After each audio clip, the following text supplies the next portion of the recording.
Selon le Haut Commissariat des Nations Unies pour les réfugiés, HCR, le nombre de personnes ou de nationalités indéterminées est estimé à 700 000 en Côte d'Ivoire.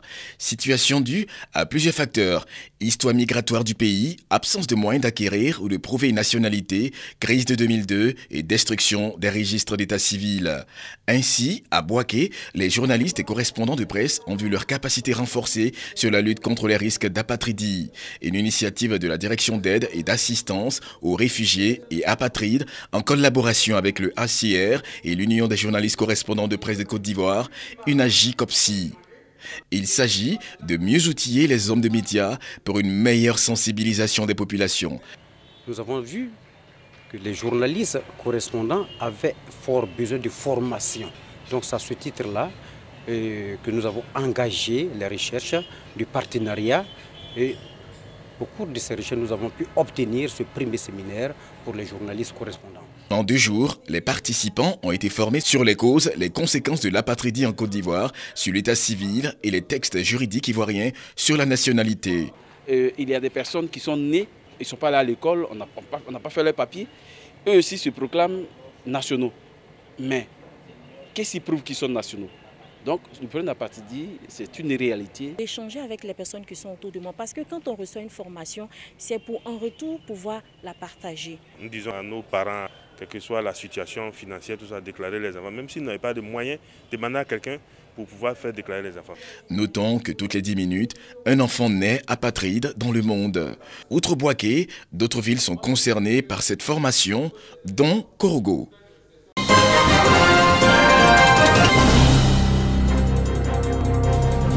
Le commandement change de main au 1er bataillon du génie de Bouaké. De par le président de la République, chef suprême des armées. Vous reconnaîtrez désormais pour chef le lieutenant-colonel Mel Armel Rosenberg, ici présent. Vous lui obéirez en tout ce qu'il vous commandera pour le bien du service. L'exécution des règlements militaires, l'observation des lois et le succès des armes de la Côte d'Ivoire. Le lieutenant-colonel Mel Armel Rosenberg, précédemment commandant en second de ce camp, succède ainsi au lieutenant-colonel Touré Sori, appelé à d'autres fonctions.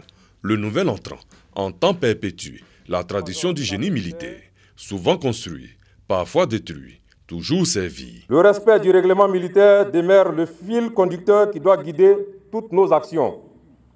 La discipline, l'obéissance et l'exemplarité dans les diverses missions que nous assurons à travers le pays nous permettront, j'en suis certain, de rétablir définitivement la confiance entre la population et nous et de hisser bien haut les couleurs de notre unité.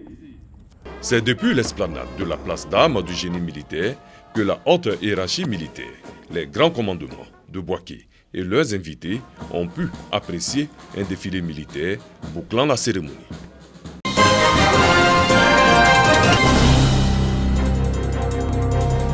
« 33 villages des régions du Bélier et du Hambol déclarés au statut de fin de défécation à l'air libre, FDAL, et ce grâce à l'initiative à la méthode de l'assainissement total pilotée par la communauté ATPC. Ce sont au total 3000 latrines et du matériel technique mis à la disposition de 33 villages, dont 13 du département de Toumoudi et 20 autres villages de Dabakala. La mairie de Toumoudi a servi de cadre pour la remise symbolique des clés.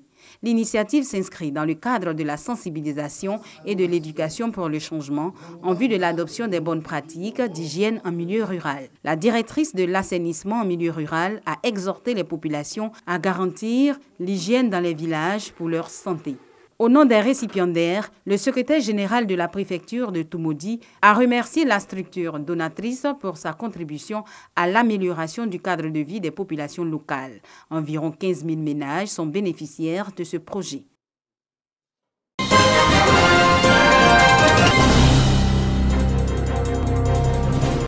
Kokolo, village de la commune de Boliré-Dougou, région du Hambol.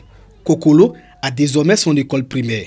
Un bâtiment de 3 salles de classe avec bureau vient ainsi mettre fin à la souffrance des enfants de ce village qui parcouraient plus de 5 km pour avoir accès à l'éducation. Toute chose qui occasionnait l'école missionnaire et de nombreux abandons. La réalisation est une initiative de la municipalité qui veut doter tout le village de la commune d'écoles primaires. Coût de l'infrastructure, 29 millions de francs CFA. La réalisation de cette école vient améliorer les performances de nos enfants en réduisant considérablement les distances parcourues autrefois pour leur instruction et accroître leur motivation d'aller à l'école. L'infrastructure a été officiellement remise aux populations de Kokolo. La famille éducative et les porte-parole du village ont exprimé leur reconnaissance au maire et à son conseil municipal.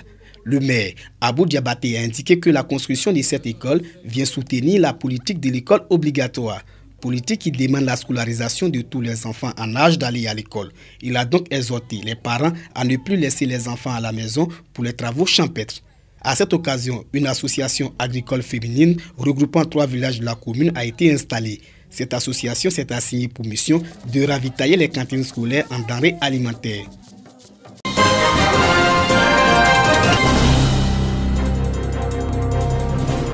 Après une année scolaire de dur labeur, l'heure est à la récompense des meilleurs élèves du département de Didiévi. Au cours d'une journée d'excellence, l'initiateur, le député de la localité, a rappelé la nécessité de soutenir le goût de l'effort. Récompenser et encourager les élèves les plus méritants qui sont illustrés par la qualité de leur travail au terme de l'année scolaire 2017-2018. 387 élèves récompensés. Ils sont issus des 10 lycées et collèges du département. Ils ont reçu des cahiers, des livres et autres outils didactiques. Les meilleurs des meilleurs. Nemeu Gonzré Daniel de la 5e pour le premier cycle, avec 18 de moyenne annuelle, a reçu 500 000 francs CFA du parrain Adaman Bictogo, plus une prise en charge jusqu'à la fin de ses études. Ce qui nous rassemble aujourd'hui, c'est l'excellence. Mais c'est l'excellence au niveau de la jeunesse, de nos enfants. Vous qui êtes aujourd'hui la graine de la Côte d'Ivoire émergente, la graine de cette Côte d'Ivoire dynamique, mais surtout de la Côte d'Ivoire qui gagne. La Côte d'Ivoire conquérante, c'est vous les enfants. Loboué Lavry Rose Inès de la seconde C, meilleur élève du second cycle, a reçu 500 000 francs CFA des mains du président de la cérémonie, Jano Aousso Kwadjo, président du Sénat. Cette année, dans le département de Didiévi, il y a plus de 50 jeunes filles qui ont pris des grossesses précoces. C'est dramatique. Ces filles ont leur avenir brisé parce qu'elles ne pourront plus, courageuses, elles ne pourront plus aller à l'école. Oui, elles ne pourront plus aller à l'école alors qu'elles sont brillantes, qu'elles peuvent venir servir la nation si on les avait laissées en paix. Oui, et j'insiste, les jeunes filles, on a tenu à faire la photo avec vous pour vous dire que vous devez battre désormais les garçons à l'école. Des élèves fiers d'être récompensés. Motiver mes camarades à travailler. J'exhorte tous mes amis à faire comme moi. À Didiévi, les cadres accordent une importance à l'excellence afin qu'aucun enfant ne soit laissé pour compte. Une semaine auparavant, ce sont les meilleurs élèves de la commune qui avaient été récompensés. L'initiative est à l'actif du docteur Brice Kwasi, cadre de la localité.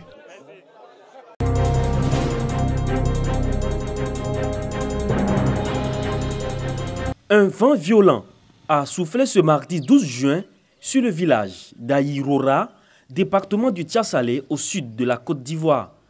D'importants dégâts matériels sont constatés. Les toitures de l'école primaire publique sont décoiffées avec l'essentiel de la charpente et des murs fissurés. Le réseau électrique du village n'a pas été épargné par ce vent violent. Les câbles des poteaux électriques sont décrochés, plongeant ainsi ce village raccordé au réseau électrique en 2017 dans le noir. Aujourd'hui, les responsables de l'école du village souhaitent la réhabilitation des bâtiments avant la fin des vacances scolaires pour permettre aux écoliers du village de suivre les cours. Nous lançons donc un appel aux autorités de Tchassalé, de l'Agnebi-Tiassa et même de la Côte d'Ivoire de venir nous aider afin que ce bâtiment-là soit totalement réhabilité et que effectivement les 4 enseignants que nous sommes, on puisse nous envoyer 2 autres enseignants, voire même plus, puisqu'il y a la deuxième école qui est en construction pour que le travail puisse se faire correctement. Construite en 1975, l'école primaire publique d'Aïora n'a jamais connu de réhabilitation. Elle enregistre chaque année plus de 300 écoliers.